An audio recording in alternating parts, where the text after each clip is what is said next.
Yo, welcome back to another video. We ready to get right into this one. This is Intheclutch reacts to Diddy Freak Off Party Explained. Kittle is a game changer. We used to have to create designs like this from scratch, but now just look. Try to picture 1,000 bottles of lubricant. Odds are you're not picturing enough. At 12 fluid ounces each, Diddy's Freakout Lube Stash would be almost enough to completely fill a 100-gallon fish tank. Damn. So why did Diddy need enough lube to create a slip and slide that could stretch across the entire length of a movie theater, from the lobby to the front screen? And we mean that literally. 1,000 12-ounce bottles equals about 93 gallons, which would let you cover a slip and slide 6 feet wide and around 630 feet long with 1 millimeter of personal lubricant, or a total surface area of almost 350 meters. These niggas broke down the math of what you're able to do with all that. That's insane. That's sick.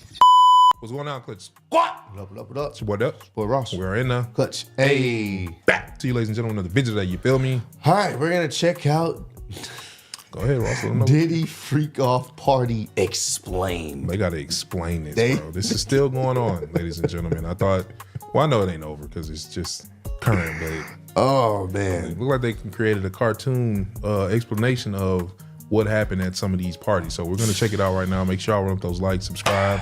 Let's try to get an insight on The freak.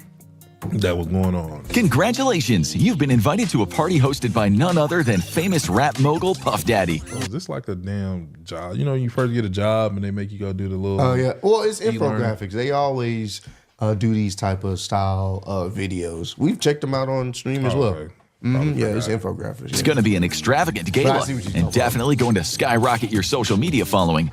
But when you get there, it's just Diddy and a few of his close friends looking like plankton in his basement dungeon. Getting some And freaky you're being vibes. told to take a bottle of lube to a private room to prepare yourself, all that? while Diddy licks his lips and looks at you, whispering to himself, "I was in one bedroom, dreaming of a million. Now I'm in beach houses, cream to the ceiling." As you're about to find out, one of Puff Poetry is that? You just see baby on it. What is going on here? Boy dropped a bar. You a know freak what's bar. funny? I can see him actually saying that type of wild, freaky shit. You just living there. Hey, man, I thought this was just a friendly gathering, man. What's in this drink? Could you imagine, like, not to get serious, but could you imagine really making it to that point in your life and you meeting all the people? That's why they say never meet your idols sometimes, because never knowing that this is what people be on. And I know you just taking it back, like, whoa, this what y'all boys be doing? Yeah, you be surprised. Then I don't you want can't to be even speak surprised. on it because Yeah. they'll blackmail you and Yeah, you never know. be in a movie or nothing again. It's, Yeah. it's crazy. Daddy's most famous lyrics could have been quite literal. 1,000 bottles of lube, enough to fill a very large aquarium. This was the shocking discovery inside of one of Puff Daddy's homes after a federal search warrant was executed against him. And all of that lube? Well, it was meant to be used by some of your favorite celebrities in what Diddy called freak-off parties. Try to picture 1,000 bottles of lubricant. Odds are you're not picturing enough. At 12 fluid ounces each, Diddy's Freakout Lube Stash would be almost enough to completely fill a 100-gallon fish tank. So why did Diddy need enough lube to create a slip and slide that could stretch across the entire length of a movie theater, from the lobby to the front screen?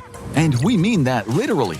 1,000 12-ounce bottles equals about 93 gallons, which would let you cover a slip and slide 6 feet wide and around 630 feet long with 1 millimeter of personal lubricant, or a total surface area of almost 350 meters. These niggas broke down the math of what you're able to do with all that. That's insane. That's sick. And once again, we don't know. We may get some insight once the, court proceedings happen.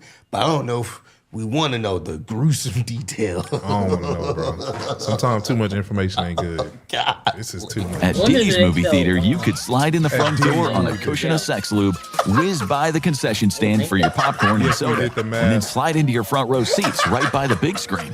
And what's slid playing into- in Diddy's theater? Well, one of his personal home movies, but more on that soon. First, let's talk about enough lube to drown an elephant seal. Americans buy in bulk, as we know, and there's a Costco right down the street. These are actual statements from P. Diddy's lawyer in response to the discovery of 1,000 bottles of lubricant and baby oil at Diddy. I don't know if you heard that. Yeah, I heard that. Yeah, Nigga, talking about he just. I went to Costco the other day. I wouldn't wear about no damn. So you was looking? No. Should have went check to see if they got any, because they might be trying to ban it. Nigga just walk out with 1,000 bottles. Is this some type of marketing for baby from Johnson & Johnson? I don't know, bro, but that's sick. That's sicko mode, bro. Wow. He's home. While it is true that Americans enjoy bargain shopping from big box stores, most Americans also don't need enough lubricant to fully insert a Minuteman intercontinental ballistic missile into a missile silo that is a little nervous because this is their first time. The public discovery of Diddy's freak-off parties come alongside startling revelations from the numerous criminal cases against him. In 2023, Sean John Combs, a.k.a. P. Diddy, a.k.a. Diddy, a.k.a. Puff Daddy, a.k.a. Lube Daddy, a.k.a. P. Slip and Slide, a.k.a. Federal Defendant Number 1, saw his entire career unwind with allegations that he had abused and exploited former girlfriend Cassandra Ventura, also known as Cassie. He was 37 years old and she was just 19 when they first met, quickly making her financially and career dependent on him. At these freak-off parties, it's alleged that he forced Cassie to perform acts on others against her will. The case would be settled out of court without the terms of the settlement being publicly revealed. However, it's likely that this included a very large financial compensation. There's no word on compensation for Diddy blowing up Kid Cudi's car after he became enraged to discover that Cudi had been dating Cassie. Given how much lube Diddy had on hand, getting his car blown up was the least of Cudi's worries. But Cassie's lawsuit was the tip of the iceberg, because Puff Daddy, aka Lube Master 3000, was already facing several other cases for exactly the same type of behavior. And front and center of these allegations were P. Baby Oil Diddy's freak-off parties, for both legal reasons and to protect their reputations. It has become incredibly difficult to get solid details on what exactly went on at these. So a lot of people, man, they go to court and start unleashing names and documents on who people pulled up that were a part of these, because you're gonna have to name who was a part of the acts. Yeah, because I know there's two parties that they always say. It's a sensual, a regular one, and then it's like, hey, if you ain't trying to stay here and see what's going on, it's time for you to go. Yeah. So after a certain time, it gets, P Diddy after dark type shit, and it get wild. And once again, whatever he does in his home, that's what he does in his home. I don't think that's the issue. I think the issue is what entailed in that. People being forced to do something against their will, or people not even remembering what happened because maybe they were, drugged and they didn't know. You know what I'm saying? So that's the slippery part. No pun intended. But that's the part that people are concerned with. That's a very interesting choice of words to use. Just to make sure, to get clarification, because if people were forced to do stuff against their will, that is where you get into the trafficking part of things. And this is where a part where you're going to need social media to not be social media, which is going to be impossible. But for people that are victims, that's why some people may not even want to speak up on it, because they may have been a victim to this situation or in this scenario, and they may not want to speak up because they know people clown them, essentially, for being a victim. Come on, bro. So you know how Czar, man. We ain't gonna not us, but not males and females. And you could have been a victim in the situation, but people are gonna find a way to flip that and make fun of you. So you might have a lot of people that just hold that to the grave. So yeah, unfortunate. Another unfortunate situation. Freak-off parties from those who attended. But it doesn't take much imagination when there are literally 1,000 bottles of lube and baby oil involved. Odds are, with that much lubricant to make things nice and slippery, Diddy and his guests were not hosting a chess club. No. Some leaks have emerged, though, painting a sordid picture of Combs' freak-off parties. Allegedly, they involved multi-day-long marathons of physical debauchery, with P. Diddy, a.k.a. Slip Daddy, flying in sex workers specifically for the events. That particular allegation seems to have some basis in reality, as amongst the many charges Diddy seems unable to slip out of are related to sex trafficking across state lines. for which he is being prosecuted under the infamous Mann Act. Allegedly, Diddy's flesh fests would begin after his famous white parties, which would attract major celebrities such as Leonardo DiCaprio and Mariah Carey. However, after the A-listers left, Diddy would put on a completely different show for a select group of friends.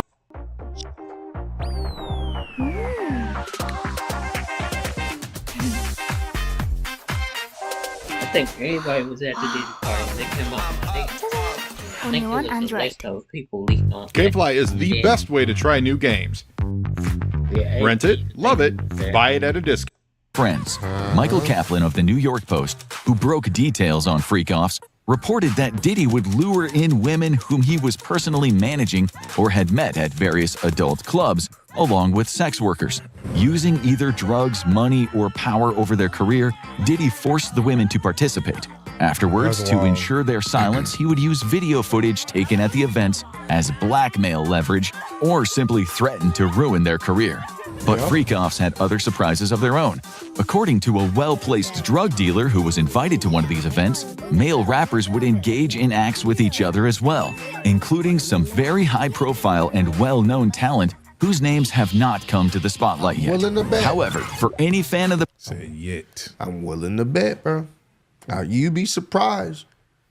You'd be surprised, bro.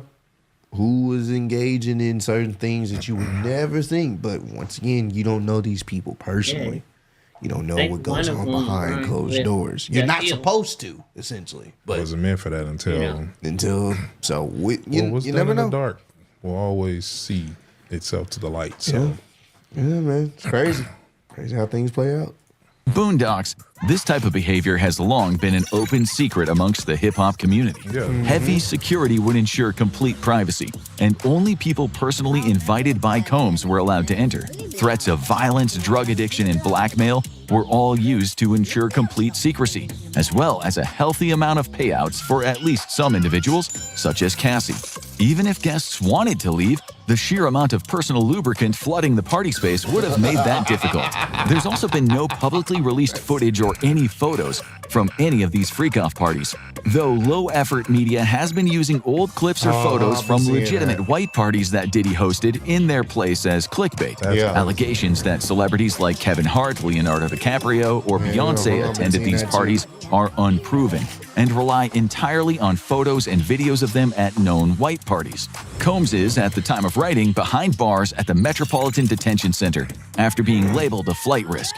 As federal raids against his U.S. homes were being carried out back in March, Diddy had taken his private plane to Antigua in the Caribbean. Thinking the situation over, he decided to return and was subsequently denied bail requests. Commenting on the discovery of 1,000 bottles of lubricant in one of his homes, Diddy, through his lawyer, wanted it to be clear that the presence of over 90 gallons of lube and baby oil was not, quote, as nefarious as it seemed. Because who doesn't have a commercial-sized aquarium's worth of personal lubricant for various needs in their home? Sean Slippery Combs is facing some serious jail time for the charges against him, even as the details of freak-off parties remain tightly under wraps by federal prosecutors. At a minimum, Combs faces 15 years in prison, though it's possible he could spend the rest of his life in prison if the federal sex trafficking charges are proven, along with a $250,000 fine. The real question is, how do federal authorities hope to keep a man behind bars who has spent so much of his life steeped in gallons and gallons of personal lubricant now slip into this video? The wealthy elite that own the world. That's so fucked. That boy. We ain't going nowhere. We ain't going nowhere. We can't be stopped now. It's bad. Wild. It's crazy to see that a lot of these things coming to the light, and it's just hate to see it, bro. It's the people. I don't know, like